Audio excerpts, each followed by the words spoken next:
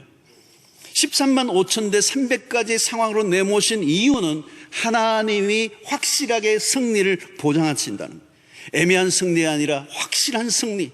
다른 말로 얘기하면 하나님이 아니면 불가능한 승리를 하나님이 약속하시기 위하여 13만 5천에 300대로 만들어 놓으셨어요.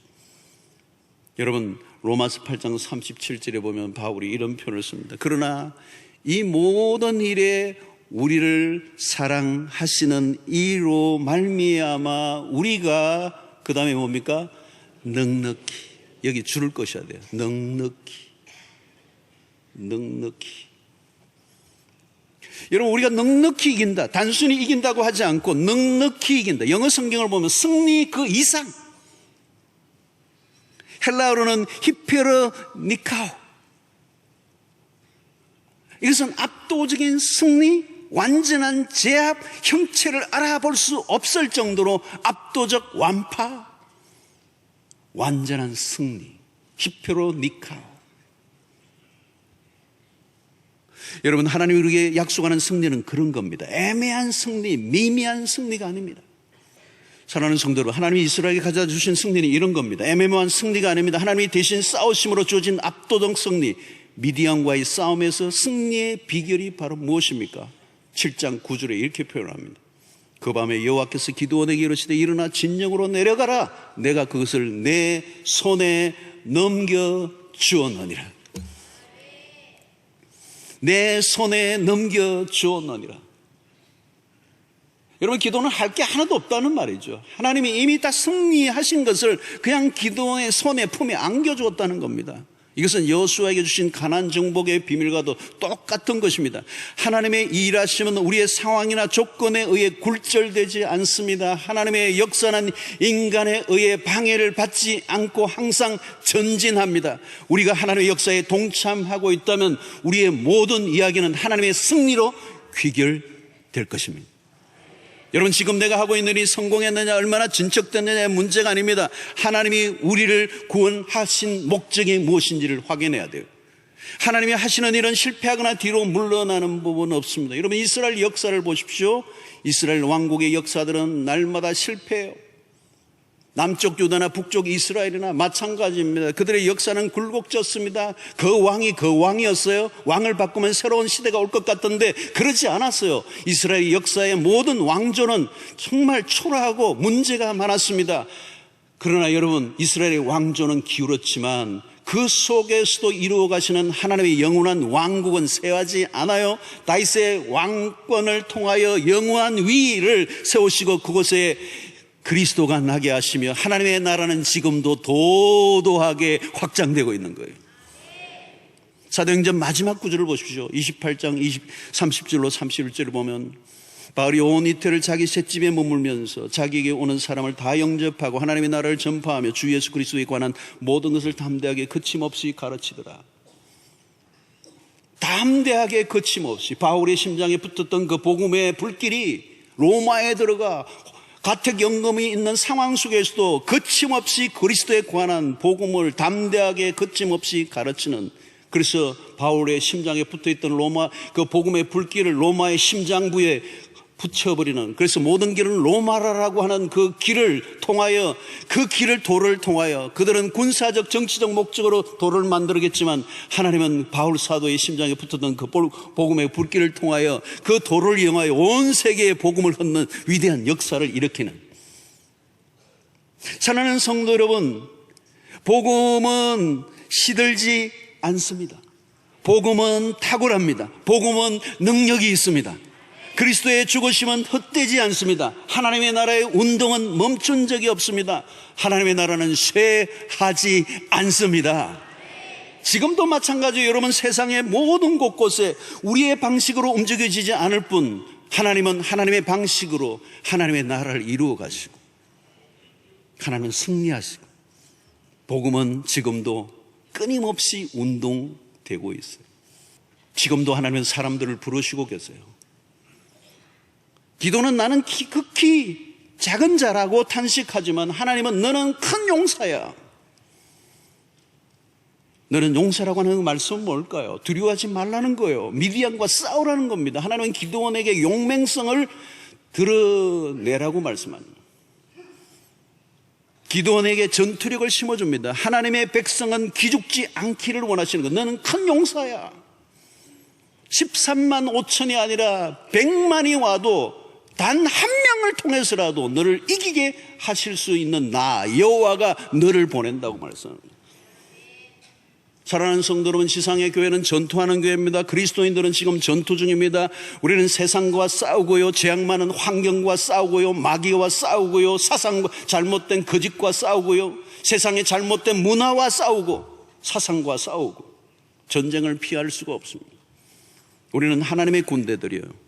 우리가 누구인가 보다 더 중요한 것은 하나님이 누구인가, 내가 누구인가 보다 나를 보내신 분이 누구인가, 하나님 우리를 통해 무엇을 이루어내시려고 하시는가를 확인만 한다면 우리는 두려워할 게 없다는 겁니다. 한 해를 살아오면서 위축되어 있지는 않습니까? 점점 작아지고 있지는 않습니까, 여러분? 가슴이 점점 쪼그라들고 있지는 않습니까? 현재 벌어진 결과로 인하여 너무 빨리 속단하지 마십시오. 기도는 지금 일어난 현실로 인하여 현실의 결과를 가지고 속단하고 있습니다. 그 현실의 안타까운 그 결과 때문에 기도를 일으켜 하나님의 하나님 되심을 드러내려고 하는 이 의도를 잊어버리고 그냥 그 현실의 결과, 지금 일어난 결과로 모든 결론을 내고 마는 모습을 하나님이 안타까워하시는 겁니다. 여러분, 우리는 일상을 쫓기다 살아보면요, 시야가 자꾸 좁아져요. 마음이 쪼그라들어요. 실패가 반복되면 자신감이 떨어지고요, 의기소침에 빠지고요, 믿음은 점점 약해져 버리는 거예요. 우리는 전열을 가다듬고 다가오는 한 해를 기대하며 기다려야 합니다. 눈을 크게 떠야 합니다. 하나님은 우리를 통하여 일하기를 원하십니다. 여러분, 우리의 전략과 전술은 딱 하나밖에 없습니다. 하나님의 말씀에 절대 순종. 큰 용사는 다름 아닌 자기 실력과 재주가 아니라 하나님의 말씀에 순종만 하면 승리를 하나님이 주신다. 군사의 숫자가 그를 큰 용사로 만든 게 아닙니다. 하나님이 함께해 주셨기 때문에 그가 큰 용사이지. 대군을 건드린다고 큰 용사가 아니에요. 하나님이 함께해 주시면 큰 용사가 되는 것입니다. 우리에게 필요한 것은 더 나은 조건이 아닙니다. 우리에게 가장 절실한 것은 하나님에 대한 절대적 신뢰와 그 말씀에 대한 온전한 순종만 있으면 하나님이 우리를 승리케 하실 줄로 믿습니다. 여러분, 하나님이 우리와 함께 하신다는 확신만 가지고 있으면 되는 거예요. 아무리 상대가 거대해도 기죽지 마십시오. 열등감에 빠지지 마세요. 여러분들은 하나님의 용사들입니다. 신자는 세상에서 무슨 힘으로 사는가? 내년에도 무슨 일들이 우리 안에 일어날지 알 수 없습니다. 미래는 예측할 수가 없어요. 별별 일들이 다 일어날 것입니다. 세상은 수로 밀고 들어올 수 있어요. 합리적인 싸움이 벌어집니다. 그러나 신자가 무엇으로 그 싸움에서 이길 것인가? 우리는 세상이 말하는 숫자와 규모와 재력과 전략을 가지고 세상과 싸워 승산이 없습니다. 우리는 언제나 세상 속에 나아가면 열세예요. 외적인 조건은 열세예요. 그러나 잊지 마십시오. 300대 13만 5천을 이기게 하신 하나님이 우리의 하나님이십니다. 여러분, 우리가 다시 확실하게 우리 자신에게 점검할 것은 세상 사람들과 외적 조건을 갖추고 싸우려고 하지 마십시오. 세상적인 자신감은 한 방에 날아갑니다. 우리가 갖추어야 하는 것은 믿음이요, 우리가 갖춰야 할 전략은 하나님의 머리를 빌리면 되는 겁니다. 우리는 순종하기만 하면, 하나님이 말씀하시면 전적으로 아멘 화답하며 순종하기만 하면 하나님이 우리를 넉넉히 이기게 하실 것입니다. 당신의 백성들을 이기게 하십니다. 그러므로 여러분, 어떤 묘수를 찾지 말고 하나님의 말씀에 경청하십시오. 결국 외적인 조건들에 결코 열등감에 빠지지 말고 주저하지 말고 떨지 말고 하나님이 너는 큰 용사라고 말씀하시면 그것으로 충분합니다. 사랑하는 성도 여러분, 이 한 해를 살아오면서 여러분들의 가슴이 쪼그라들지는 않았습니까? 상황을 보며 하나님을 의심하고 있지는 않습니까? 자신감을 다 잃어버리고 주저하고 있지는 않습니까? 그런 모습으로 2020년을 맞이하면 승산이 없습니다. 오늘 다시 한번 하나님의 음성을 크게 들으시길 바랍니다. 너는 큰 용사다. 내가 너와 함께 하겠다. 아주 미미한 것을 통하여 하나님의 영광을 드러내기를 원하시는 그 하나님의 손길에 붙잡혀 하나님이 말씀하시는 대로 순종하기만 한다면 그 결과는 absolutely, 전적으로, 절대적으로 하나님이 승리케 하시는, 넉넉히 이기게 하시는 히페르니카, 이 넉넉한 압도적 승리 2020년에 경험하는 은혜가 여러분들에게 있게 되기를 주의 이름으로 축원합니다.